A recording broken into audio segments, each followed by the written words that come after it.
Shalom saudara dan saudari yang dikasihi. Di mana juga kalian berada pada hari ini, saya doakan kalian sentiasa sehat sejahtera. Amin. Jika ada di antara kalian mengalami kesusahan atau cabaran, berdoalah. Itulah yang Tuhan mau kita lakukan seperti yang tertulis dalam Yakobus 5 ayat 13. Sebab mengapa Tuhan mau kita berdoa? Karena Tuhan pasti menjawab doamu itu, dan doamu pasti membuahkan hasil. Amin. Dan oleh sebab itu, pada hari ini, Pastor Chris akan berkongsikan satu message yang sungguh menakjubkan untuk kita renungkan, yang bertajuk Doa berorientasikan hasil. Haleluya. Ayat Injil pembukaan kita pada hari ini dipetik dari Ibrani 5 ayat 7 yang berkata, semasa Yesus berada di bumi, dia mempersembahkan doa dan rayuan dengan tangisan yang kuat dan air mata kepada Dia yang dapat menyelamatkannya daripada kematian. Dan Allah mendengarkan doanya karena Dia menghormati Allah. Inilah firman Tuhan. Tuhan Yesus adalah teladan yang sempurna bagi seseorang yang berdoa berorientasikan hasil. Doa-doanya membuahkan hasil yang betul sentiasa. Dia tidak berdoa semata-mata sebagai suatu rutin atau sebagai suatu kewajiban agama. Murid-muridnya menyadari hal ini tentang dia. Mereka tertarik dengan betapa berkesan doanya. Oleh itu mereka berkata kepadanya, Guru, ajarlah kami berdoa. Dan hal ini boleh dirujuk dalam Lukas 11 ayat 1. Haleluya.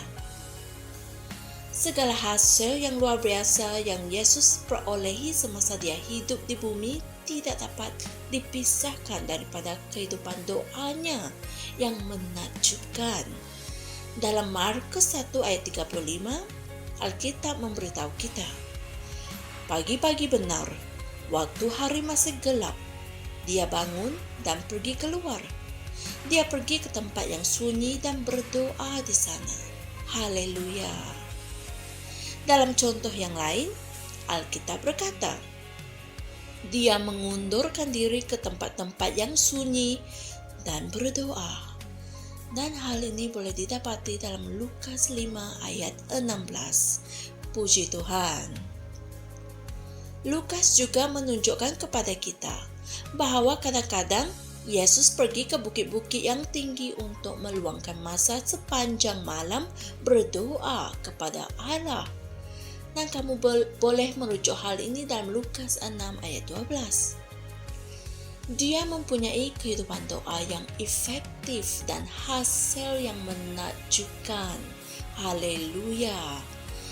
Itulah yang patut kita contohi. Luangkan masa untuk berdoa dalam bahasa roh dengan kerap. Buatkanlah satu jadwal berdoa yang kuat dan disiplinkan dirimu untuk mematuhinya. Dan kamu akan mendapati dirimu beroperasi pada tahap kematangan dan kecekapan rohani yang baru. Haleluya. Kamu akan membuat kemajuan yang luar biasa dan mengalami kejayaan yang hebat dalam semua urusanmu. Amin.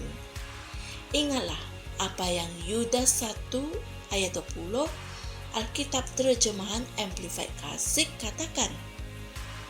Tetapi kamu, saudara-saudara yang kukasihi, bangunkanlah dirimu sendiri berdasarkan imanmu yang paling kudus, membuat kemajuan, membangun seperti suatu bangunan yang semakin meninggi, sambil berdoa dalam Roh Kudus.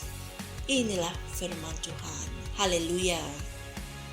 Berdoa dengan kuasa dan ilham dari Roh Kudus akan membantu kamu membuat kemajuan yang luar biasa dan menyebabkan kamu meningkat seperti sebuah bangunan yang menjadi semakin tinggi. Amin. Semakin banyak kamu berdoa dalam bahasa roh, semakin peka kamu terhadap roh, untuk menerima dan mengikuti bimbingannya.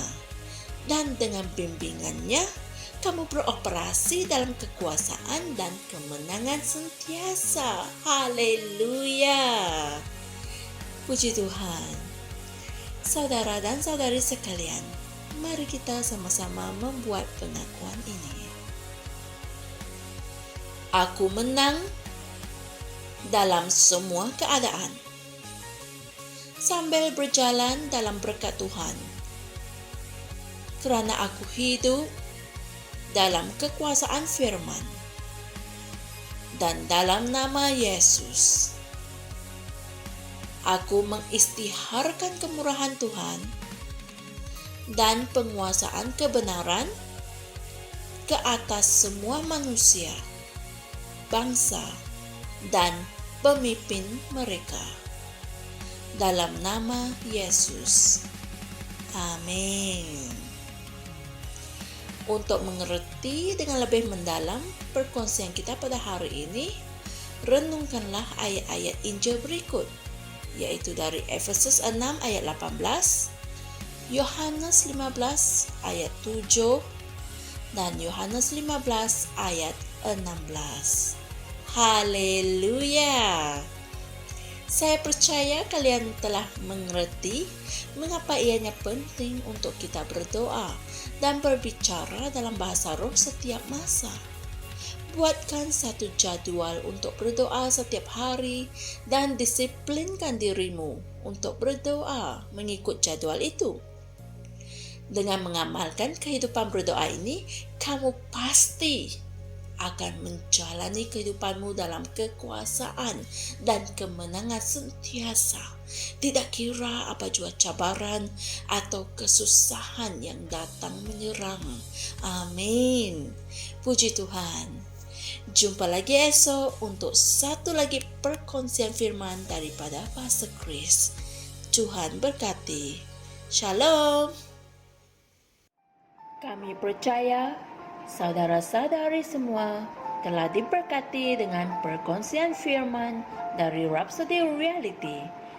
Bagi sesiapa yang ingin menjadikan Yesus Kristus sebagai Tuhan dalam kehidupanmu, kamu boleh mengucapkan doa ini bersama dengan saya.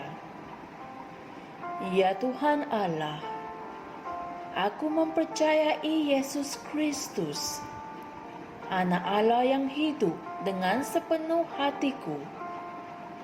Aku percaya Dia telah mati untukku, dan Allah telah membangkitkan Dia dari kematian. Aku percaya Dia hidup hari ini. Aku mengaku dengan mulutku bahwa Yesus Kristus adalah Tuhan dalam hidupku mulai dari hari ini. Melalui Dia dan di dalam nama-Nya, aku mempunyai kehidupan yang kekal. Aku telah dilahirkan semula. Terima kasih Allah kerana menyelamatkan jiwaku. Aku sekarang adalah anak Allah. Haleluya. Tanya, sekarang kamu telah menjadi anak Allah.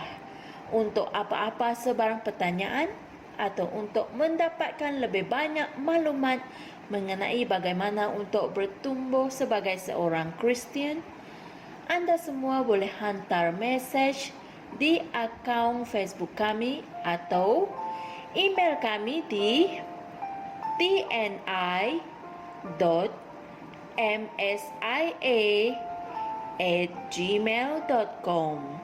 Sekali lagi, tni.msia@gmail.com. Tuhan berkati Anda semua.